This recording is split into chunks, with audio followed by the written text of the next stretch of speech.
Welcome, Age of Vintage Society. Though Bettie Page was the most famous post-war pin-up girl in American history, her later life proved to be far less glamorous.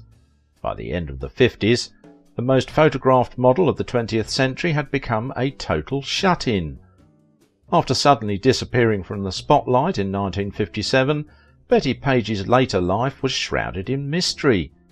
But then she resurfaced years later in a series of scandals. What made Bettie Page innocent and perky at the same time? Make sure to watch the video until the end and leave your thoughts in the comments. If you are new here, join our wonderful community by subscribing to the Age of Vintage channel. If there was ever a woman who deserved to be branded an icon, it was Bettie Page. Stunningly beautiful, bold and unafraid, she's been on my personal list of inspirational women for a long time. I've never really paid much attention to Bettie Page as a cultural icon before, always just putting her in that category of 1950s pin-ups, second to Marilyn Monroe, never really giving thought to her story. And boy, what a story I was missing out on! What a woman! This video really put two and two together for me as to just how much of a mark Bettie made on our culture. She's everywhere. I do realise, of course, that I might be a little late to the party and may very well be preaching to the choir here, but for those of you out there like myself that never gave the lady more than a passing glance at her perfect pins. Long before the internet, pin-up models pushed the limits of what was taboo and what was acceptable. Posters of attractive men and women would decorate the walls of countless people. The models in these posters could be celebrities like Jim Morrison, showing their risque side, or they were glamour models who made a career out of being pin-up models. But of all the classic models of that time, it was Bettie Page who set the standard and is a byword for racy pin-ups to this day. Often referred to as the Queen of Pin-ups, for her jet black hair, blue eyes and trademark bangs have influenced artists for generations. Page's introduction to the limelight was unusual. She went from a homecoming queen to an aspiring Hollywood starlet, but her one and only screen test was an utter bust, as she boldly rejected the producers' advances to meet her after hours. But her stardom was fated, and she ultimately made her mark in New York City, where beatnik photographers like Irving Klaw made her famous with some sensual photo shoots. Between 1949 and 1957, 20,000 mail-order photos of her in bondage costumes were taken, drawing the attention of an ambitious United States Senator who launched an investigation on her impact on youth. The investigation uncovered a scandal that marred Page's career, and she shortly thereafter vanished from New York City scene for good. But tragically, her troubles as a recluse had only just begun. Yet, who exactly was she? Born on April 22, 1923 in Kingsport, Tennessee, Bettie May Page was the second of 6 children and didn't have it easy. With a mechanic's salary during the Great Depression, her father had trouble paying the bills, and Page was 10 when her parents ultimately divorced, relegating her and 2 sisters to an orphanage for a year. Despite the fact that her father abused her when she came back under his roof, she excelled at Nashville's Hume-Fogg High School. She became homecoming queen and garnered a scholarship to George Peabody College. Graduating in 1943, she married her high school sweetheart Billy Neal and moved to San Francisco. Page began her career modelling for amateur photographers. One such photographer she met in 1950 while walking along the Coney Island shore was Jerry Tibbs, a police officer with a passion for taking pictures. He made her first pin-up portfolio and suggested she hide her high forehead with bangs, so she went home and cut them herself. Her look obviously became one of the most iconic hairstyles of our time. Page modelled on the side and worked as a secretary by day, but she failed her first screen test in Los Angeles for being faithful to her spouse. "I don't mind sleeping with someone to get ahead," Page later said, "but I'm not going to sleep with everyone." She became the famous model of her time in certain circles. Marilyn Monroe followed a nude calendar photo into Hollywood stardom, but Bettie Page's fame was within the specialist market of pin-ups and bondage photography. She was tied, trussed, handcuffed, chained and restrained while wearing high heels, nylons, garter belts, corsets and pointy brassieres, or nothing much at all, and yet her posing was so unaffected and her attitude so cheerful that she was like sunshine. Even when she's lashed to a chair, chains around her ankles and a gag over her mouth, there's something innocent and practically perky about pin-up Bettie Page. It's still there in the images, 50 years after they were taken, whether she's posing with leopards, brandishing a whip, or in thigh-highs and stilettos. Coyly looking back over her shoulder, Page always manages to come across as nothing more than a particularly curvaceous girl next door, just having some all-American fun. At a time when bikinis were not even heard of on the beaches of America, and most women were sporting swimsuits with built-in girdles, Bettie Page was modelling the skimpy bikinis and lingerie that she had made and designed herself. Page had an eye for what was sexy and pushed the envelopes with risque and revealing designs. In the documentary she recalls one of her modelling jobs. She was asked to bring all the bikinis she had designed to the shoot and pose in every single one. Bettie later discovered the photographer had stolen the designs from the pictures he and his wife took of her and had them manufactured under Bettie's name, selling them as Bettie Page's bikinis. She never got a penny, nor did she attempt to sue them. After World War II, where so many had fought for democracy and liberation, many were hoping for, or expecting, a time of celebration like the Roaring Twenties to follow. But instead what America got was repression, politically, socially and sexually. People felt that anything that got people sexually excited was a bad thing.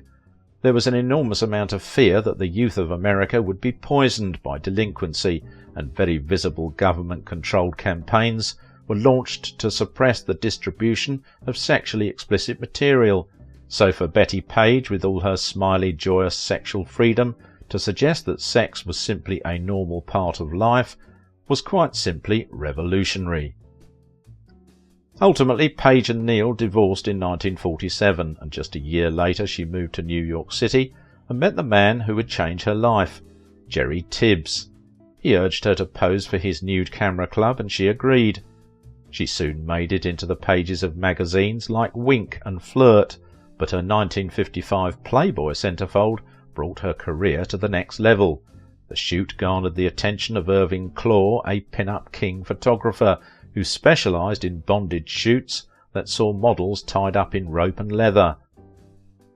He photographed Page this way and sent thousands of 4x5-inch photos across the country, making her a pin-up star, but her pictures didn't excite everyone. For Senator Estes Kefauver, Page and photographers like Claw were a bad influence and degrading. Kefauver formed a subcommittee on juvenile delinquency to investigate just how bad of an influence they were, and found the case of a man named Clarence Grimm who said his son's suicide was influenced by Page. The investigation saw Claw subpoenaed on May 19, 1955. Claw collaborator and friend Eric Stanton said that it was the only time I ever saw Bettie upset. She was horrified at the prospect of having to testify against her friends. While she was spared as much, the proceedings laid a teenager's suicide at her feet. Florida man Clarence Grimm testified that his son Kenneth was found hanging by his knees and neck. The committee's special counsel, Vincent Gorgon, led him to confirm that his position was wholly inspired by Claw's photos of Page, with the photographer left in ruins as a result, and Page leaving town. Kefauver's plan to rise in the political ranks failed, and Page left New York for quieter pastures. She moved to Florida, where an experience at a multiracial Baptist church on New Year's Eve 1957 saw her born again. In 1955, Bettie had appeared at the Playboy centerfold, but she and Hefner had never met.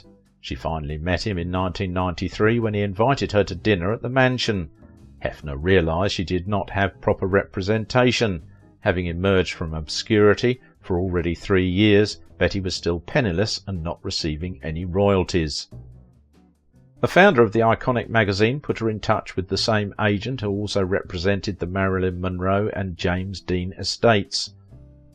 She had only recently remarried, but was divorced just as quickly and remarried for a third time in 1967. It was together with her third and final spouse, Harry Lear, that Bettie Page's mental health truly began to deteriorate. With uncontrollable bursts of anger, Page ran through a Boca Raton ministry retreat with a .22 caliber pistol in January 1972. Then in April of that year, Lear claimed Page, who was allegedly holding a knife, forced him and his 2 children to pray before a portrait of Jesus. While she was committed to Jackson Memorial for 4 months as a result, Page voluntarily recommitted herself in October, during which she was left under suicide watch. It was around this time in 1978 that Lear decided to separate from her, and Page returned to California where she could be close to her brother, but her proximity to family didn't help her mental state. After an argument with her landlady, during which she assaulted the woman with a knife, Page was diagnosed with schizophrenia and sent to Patton State Hospital for 20 months. Her next episode would be her worst. The details of this attack vary, though some claim Page repeatedly stabbed another one of her landladies multiple times, and even managed to cut off one of her fingers and slice her face from mouth up to ear. The victim survived, and a judge found Page innocent by reason of insanity. She was sentenced to 10 years at the same California hospital. But then, when she was released in 1992, Bettie Page suddenly found herself an unwitting icon in a new era. At the height of her career, she disappeared into obscurity, and for decades, most people thought she was dead. What happened to Bettie Page? This was the question people would have been asking between the end of the 1950s all the way into the mid-1990s, because after 1958 not a single new photograph was taken of her. She had simply disappeared.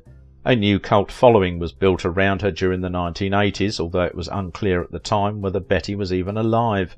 Certainly Bettie herself had no idea anyone even still remembered her name. She was living in a group home outside of Los Angeles, penniless, while her iconic image was being reproduced all over the world. In the late 1950s she had walked away from it all, became a devout Christian, and suffered a nervous breakdown during a time when mental illness wasn't as widely discussed or understood as it is today. She was first living alone in New York as a young woman. In the 1970s, after her third divorce, she began hearing voices, and soon enough she lost it. In her time there was a strong stigma around mental health, particularly with severe mental illness like schizophrenia. In her letters, Bettie never says, "I was diagnosed with schizophrenia." She never mentions that word. She talks about a nervous strain, an emotional turmoil, those sorts of things.